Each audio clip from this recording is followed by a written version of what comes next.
Hi hello అండి, అందరూ బాగున్నారా? నేను బాగున్నానండి. నేనండి మీ కపిల. ఈరోజు కాల్చిన ఎండుమిరపకాయలతోటి పచ్చి పులుసు ముద్దపప్పు కాంబినేషన్ అండి. చాలా బాగుంటుంది. మామూలుగా ఇంతకుముందు చేశాను, మామూలు కారం వేసి అవేసి. ఇప్పుడు ఎండుమిరపకాయలు కాల్చి ఆయిల్ లేకుండా కొంచెం సాల్ట్ వేసి వాటిని కచ్చాపచ్చాగా నూరుకుంటున్నానండి. ఈ కారం వేస్తే చాలా బాగుంటుందండి. కొంచెం చింతపండు తీసుకున్నాను, ఒక పెద్ద నిమ్మకాయ సైజు, ఒక 2 ఉల్లిపాయలు, 4 పచ్చిమిరపకాయలు, కరివేపాకు, జీలకర్ర, ఉప్పు, 2 ఉల్లిపాయలు సన్నగా కట్ చేసి పెట్టుకున్నానండి, చిన్న చిన్న ముక్కలు. చాలా ఈజీగా, చాలా టేస్టీగా బాగుంటుందండి ఇట్లా చేస్తే. ఇందులో నేను ఎక్స్ట్రా కొంచెం పులుసు పొడి చేశానండి. ఆ రెసిపీ కూడా మీరు నా పులుసు పొడి దీనిలో చూడవచ్చు. చింతపండు వేడి నీళ్ళల్లో వేసి నానబెట్టేసి ఒక 2 నిమిషాల తర్వాత దాన్ని బాగా రసం తీసానండి, చింతపులుసు చేసుకున్నాను. ఇందులో ఉప్పు, టేస్ట్కి సరిపడా జీలకర్ర,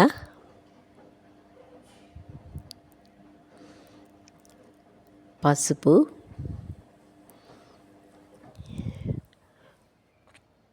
తర్వాత కరివేపాకు అండి. కరివేపాకు కూడా బాగా ఒక 2-3 రెబ్బలు వేశాను. ఇప్పుడు ఇది బెల్లం పొడి అండి. బెల్లం పొడి టేస్ట్ అన్నమాట ఈ పచ్చి పులుసుకి. తర్వాత కొంచెం కొత్తిమీర తుంచి వేసుకుంటున్నాను. అంతేనండి, రెడీ అయిపోయింది.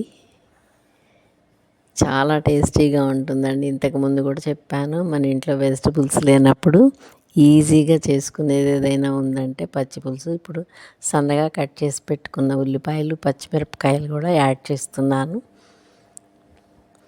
ఇంకా దీనికి మనం కలిపేసి తాలింపు పెట్టుకోవటం. తర్వాత కచ్చాపచ్చాగా కాల్చిన ఎండుమిరపకాయలు అన్నాను కదండి, ఆ కారం వేస్తే ఇదివరకు అలాగే మా అమ్మమ్మ వాళ్ళు చేసేవాళ్ళు. ఇప్పుడు ఈ కారం నూరటాలు ఇవన్నీ బద్ధకం వేసి మామూలు కారం అండి వేశాను అంతకుముందు చేసిన దానిలో. ఇప్పుడు ఇది నూరి వేస్తున్నాను. ఇది 1 స్పూను పులుసు పొడి అండి. పులుసు పొడి వేస్తున్నాను.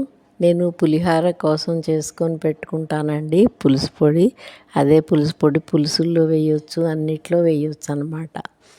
నా పులిహోర రెసిపీ చూడండి మీరు, అందులో పులుసు పొడి ఎలా చేశానో చూపించాను మీకు.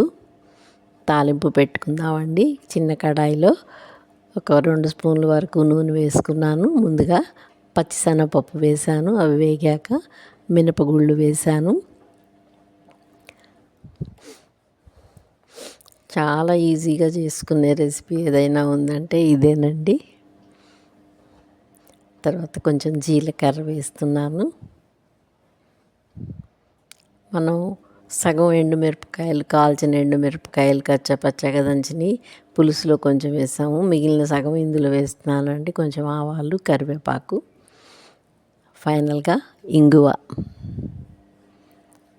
కొంచెం ఇంగు వేస్తేనే టేస్ట్ అండి పులుసు పొడికి, పచ్చి పులుసుకి కానీ ఏ పులుసుకైనా, సాంబార్కైనా, రసంకైనా అంతేనండి. మనం ఆ పులుసు పొడిలో, పచ్చి పులుసులో తాలింపు కలిపేసి ఇంకా తర్వాత మనం పప్పు చేసుకుందామండి. పప్పు చేయటం ఏముంది, పెద్ద కష్టం కాదు కదా. కాకపోతే ఇందులో ఒక చిన్న చిట్కా ఏంటంటేనండి, పప్పు పొంగకుండా ఉండాలంటే నేను ఇంతకుముందు కూడా చెప్పాను, ఇది కొరియాండర్ తోటి పచ్చి పులుసు గార్నిష్ చేసుకొని పక్కకు పెట్టుకుందామండి.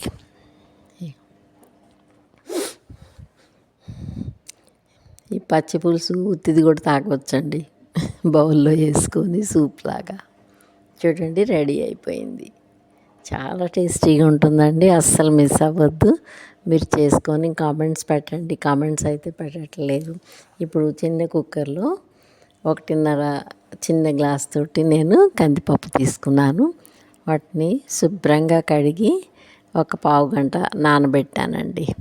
దానికి సరిపడా నిండా నీళ్లు పోసాను. 1.5 కప్పుకి 5-6 గ్లాసులు నీళ్ళు పోసానండి నేను, అప్రాక్సిమేట్గా పోసాను. పోసి మీరు చేయాల్సిందల్లా ఇందులో కొంచెం ఒక 4-5 డ్రాపులు ఆయిల్ వేయాలండి. ఆయిల్ వేసి కలపాలి బాగా. కలిపి స్టవ్ మీద కుక్కర్ మూత పెట్టకూడదండి. పెట్టకుండా ఒక పావు వంతు పప్పు ఉడికిందాకా అలా వదిలేయాలండి. గరిటె వేసి వేయాలి. గరిటె వేస్తే పొంగదని చెప్పాను కదా. చూడండి, ఈ కన్సిస్టెన్సీకి వచ్చినప్పుడు పావు వంతు ఉడికినప్పుడు మూత పెట్టాలి. మీకు అస్సలు పొంగదండి. నేను ఇప్పుడు మీకు చూపిస్తాను విజిల్స్ వచ్చేటప్పుడు.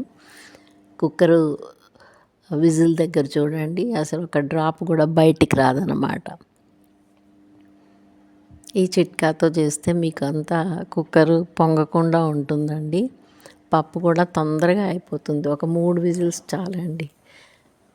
మనం ఆ మ్యాష్ చేసేది కూడా ఏం అక్కర్లేదు, గరిటెతోటే మెత్తగా అయిపోతుంది. ఇంకొంచెం నీళ్ళు యాడ్ చేసి 1 నిమిషం ఉంచేసి నేను దించేసాను అనమాట. పప్పు కన్సిస్టెన్సీ కూడా బాగుంటుంది. ఇందులో టేస్ట్కి సరిపడా సాల్ట్, కొంచెం పసుపు. ఈ పసుపు కూడా అండి నేను ఇంట్లోనే చేసుకున్నాను. పసుపు కొమ్ములు తీసుకొచ్చుకొని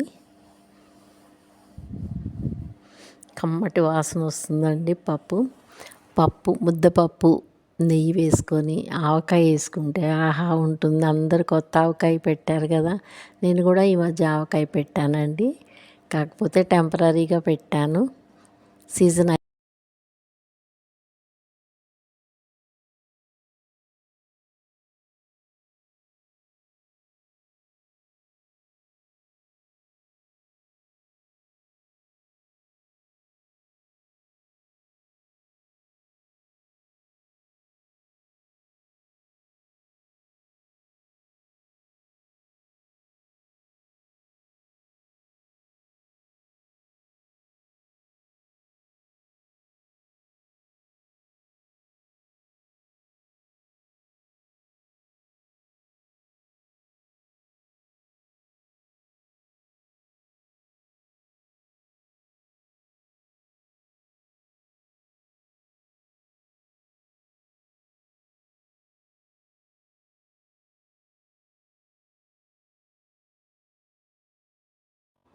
నా ఆవకాయ రెసిపీ కూడా ఒకసారి చూడండి.